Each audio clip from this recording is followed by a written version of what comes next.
Okay,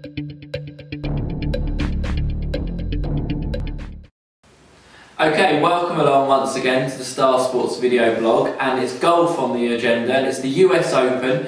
And for all of you keen viewers and readers on our website, the biggest blogger in town, Glenn Day, the golf expert, is finally making his video blog debut. So sorry to keep you all waiting, but finally he has arrived. Thanks for joining us, Glenn. Pleasure. We will kick off with the major. It's at Olympia Fields, which is in San Francisco. And the more I read about this course, the harder it seems to play. Tough would be an understatement, I believe. Yeah, I agree with that. Yeah, I think on the back of what McIlroy did last year, the USGA basically getting their revenge, so, as they always tend to do, and the course in general, it's going to be very, very hard work. Yeah, well, I was reading a few stats for you, and I like this one. Longest hole in history. 670 yards. I probably couldn't even get that in my car, let alone with my driver and my rescue wood. That would be an interesting one. Dustin Johnson probably getting there with a 6 iron. Yeah. And then there was 30,000 trees. One, I'd like to know who had the time to go and count them. Yeah. And two, I wouldn't want to be the one evading them. And there's only one fairway bunker. So that just shows that if you're straight, tee to green, you don't overcomplicate, you're not wayward off the tee, then you're going to be far ahead of those sort of people that go for distance but can be the wayward ones off the tee. Someone like an Alvaro Quiros will be probably looking at this golf course hoping he gets malaria the night before so he doesn't have to play, I would have thought. But rather than carry on talking about how tough the course is, because luckily we don't have to play it, we talk about the main protagonists, the people at the top of the market, the people that we've laid, and then we'll try and put up a couple of winners for you. Well, not a couple, I would have thought one. One, yeah, exactly. A nice big price winner. But we start with the main man, the favourite, my most hated sportsman in the world, Tiger Woods, 7-1. He's won 2 of his last events, 2 of his last 5 events, I should say. 3-time US Open champion. He's won it once in the last 6 years. Glenn, tell me he's going to get beat. Well, when I come this morning I was going to tell you he's going to get beat, but having looked at his stats for the season, I'm a bit more sort of undecided now. He said 2 wins his last 5 outings. I've seen him driving erratically this year, and I like to trust my eyes generally, but the stats say otherwise. So, yeah. But again, on such a testing course, you know, he's got to be straight. If he's not, he's just got to be straight down the middle. And for me, he's too erratic. It'll be typical Tiger. He'll be there or thereabouts. I mean, he won't be missing the cut or nothing like that, but I don't see him getting it in front. Put it this way, ladies and gentlemen, he's 7-1 now. Obviously, here at Star Sports, we'll be betting every minute of every day, all 4 days of the major. The prices will be fluctuating every second. He's got to be a bet at like 20s when he bogeys the first or the second or something like that. There's no way in the world I would want to be on Tiger Woods at 7s. Hopefully, I'll miss the cut and we can enjoy a nice weekend of golf without him. So, yes, he's played well this season, but for us, he's slightly too erratic to win this one. Definitely, I'll definitely agree with that. Right, yeah. Moving on to the biggest lay of the tournament, 12-1, Lee Westwood. If he could ever learn to putt, he'd probably be the best golfer in the world by a mile. We all know that, but he can't. He continues to flatter to deceive, and I wouldn't want to back him at any price until he's won a major, until he's proved he's done it to me. Yeah, flattered to see him in majors, I hope. Correct. He obviously won the last week in Sweden. He wins every week, though. Yeah, well, he seems to every other week, but very consistent. He will win a major one day. And on tape, Glenn Day, he will win a major one day. He's too good a golfer not to. And the thing about his putting, he's not a bad putter. He's a good putter. He's a bit unlucky sometimes on the greens as well. He's not a bad putter, but he's so good tee to green that, you know, his putting hasn't got to be the best. Well, he's the best in the world tee to green, which just shows. If he was a better putter, he would win even more, but I don't think holds out that much. I think it's a bit of a misconception, but I'm a massive Lee Westwood fan, as you can obviously tell, and he will be there or thereabouts. Lay for me at 12s, and for you? Possibly a frame, make the frame. Again, possibly make the frame, Lee Westwood, surely not. This might not be his major, but he will win one day. Right, okay, if we're talking tee to greens, hitting all the fairways, straight off the tee, Mr. Luke Donald falls into that category, 12-1 as well. I noticed not the best record at the US Open, missed the cut a couple of times in the last 5 years, 47th, 45th. Not quite the same player for me this season. Yes, he was brilliant at Wentworth when he won the PGA, but I definitely wouldn't want to be backing him here at 12s. Yourself? probably not getting a bit skinny at 12, as I think probably the front half a dozen or so are. But 2 wins this season, a few more top 10s, Mr. Consistent. I know, we've got no right to say he won't win. I just got a gut feeling this won't quite be his week, and a lay for me at 12s, that's for sure.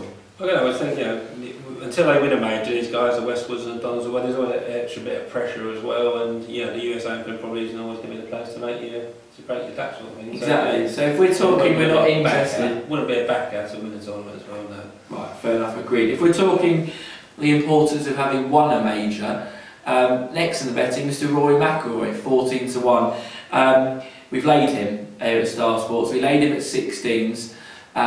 We tried to hold it as long as we can. Blistering form last week, into 14 to 1. Yes, he's won a major, but if you're looking for inconsistency in a player, McIlroy has got this in abundance this season, and once again he's a lay for me at 14 to 1, and hopefully we'll take a few more quid out of him over the next 48 hours. Yeah, I really I'd love to get him in the book. At Wentworth a few weeks back, all over the place, over the place. He did it further left than I do, so everyone wanted to win him last week. Obviously he showed up well in the FedEx, but again, double bogeyed the last, when in contention to win the tournament. Well, he seems to hit a 67 or a 77 yes, at the moment, yeah, exactly. which is not great. Yes, he's got all the talent in the world, but at the moment, again, massively underpriced, I think, at 14. So. Well, we'll quickly touch on the other 2 players at the top of the betting. We can't have a US Open preview without the icon himself. For everything that's bad about Tiger, everything is good about Phil Mickelson. A legend of the game, most popular player in the world, probably definitely the most popular player in America. 20 to 1, would love to see him win.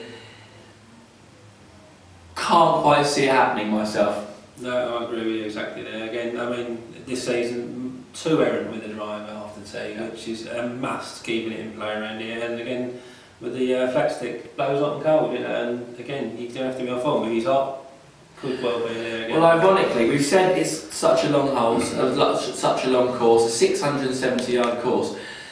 I'm actually looking for people that aren't that long off the tee, surprisingly enough, because they tend to be more consistent than the long ones. Well, it happens quite a lot in these sort of events, where you think you just got to be long, but the key is keeping it in play, and shorter hitters can, block their way around and take advantage of the condition. Well, I'd love to see Phil win. For me, like you said, he's too inconsistent off the tee, and although he can scramble and scramble and scramble, I don't think he'll quite have enough in his locker this week. The one other player we should touch on is the hottest man in the world right now, the Flame, as I called him in my blog a few weeks ago, Mr. Jason Dufner. I mean, geez, the guy's on fire. Could have won 3 tournaments in a row, was unlucky in the playoff, got married in the middle of it. Can anything go wrong for the man? Well, everything he's doing at the moment is coming off, isn't it? He's that one. I could never see him winning an event 6 weeks ago. I just didn't think he had it in him. I didn't think he had the bottle to go for a bit, but he won the Zurich Classic.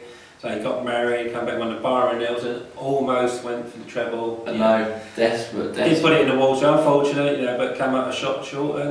But he hits it straight again, a straight hit out. He does everything right. Tee to green, he just hit down the middle. And golf, as we know, is so mental, so much confidence involved. He's never been in the top 30 in the last 6-7 years here, but he will go into it and he will be fully believing that he's good enough. His game will suit the course. And we know he's good enough because we've seen him over the last 3 weeks. And at 25 to 1, admittedly, I will tell you, ladies and gentlemen, he was 33 to 1, if not 40s, with us here at Star Sports about a month or 2 ago.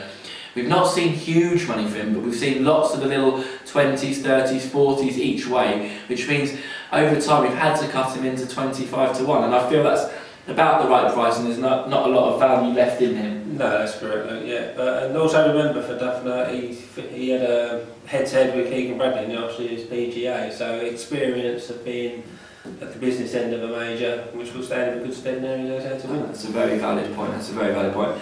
Right, enough is enough. The winners. Like I said, the winners, we're not going to have 2, we're only going to have 1. But I will put up 2 at big prices, which will be my 2 selections that I'll be backing this week. And Glenn, if you've got anyone, you can put them up after me. But just a quick one for me. Ian Poulter, one of my favourites. Never won a major, very consistent. Class in the Ryder Cup. There's no way for me, Westwood and Donald, who've not won a major, should be 12 to 1. And Poulter should be 70 to 1, 6 times bigger. I think it's great each way value, of course, the odds first 6 here at Star Sports. Be honest game, and for me, Poulter at 70 to 1 will be my first each way selection. And my other main selection is Mr. Tee to Green, Mr. Consistent, Mr. Middle of the Fairways, Mr. God Squad himself. He'll have the father on his side, Zach Johnson. He's got everything in his favour. He's played well. He came first and second in the 2 tournaments the last 2 weeks. 40 to 1, Zach Johnson, my main selection for the US Open. You sound very confident there, Luke. More confident than me, I must admit. But the 2 I'm going to put up at bigger prices. Australian Aaron Baddeley. Not been in great form this season so far, but found it a little bit last week with a 9th place finish. A fantastic putter on his day, which I think will be a massive advantage around here. Decent on the driving front as well. Knows how to win 1 3 times on the tour. So what price is he, Glenn? Currently available with us at 125 to 1. So yeah, I bet you'll be replaying this video when he wins, won't you? Hopefully. But I must admit, I do have a slightly bigger fancy for Jonathan Bird. Again, a man who knows how to win, and the last 4 weeks will really come back to form. 3 top 10 finishes. Again, as we say in all through this video, tee to green, hits it straight, perfect. Good putter, good temperament as well, and it will be needed around here in these conditions. So you can't go losing it if you hit a double bogey, because it's going to happen to everyone around here. It's, you know, regroup, get together, get that swing back, head focus. And for someone that's mentally weak, they've got no chance. That's right. Yeah, he's going mentally strong. Quite possibly the mentally strongest person will come through and win this. And it's about making fewest mistakes. Right. Okay. So listen to the expert. Okay, you've got 100 to 1 and 125 to 1 tips in Aaron Baddeley and Jonathan Bird. Obviously ignore me putting up Ian Poulter and Zach Johnson. Our biggest liabilities in the book here at Star Sports would definitely be Tiger Woods, as per usual. Rory McIlroy has been supported each way, and there's been small bits of each way money for Jason Dufner. But with whatever you back in the US Open, we wish you the best of luck. Like I say every time, if there's anything you want, any specials, any match bets, brilliant ones for the golf, you know, Aaron Baddeley to beat Ricky Fowler, something like that. If you want something priced up that you can't find anywhere else, or that we don't always have, we're always up for the challenge, we're up for the battle, and we look forward to doing some good business during the US Open. But with whatever you back from us here at Star Sports, good luck.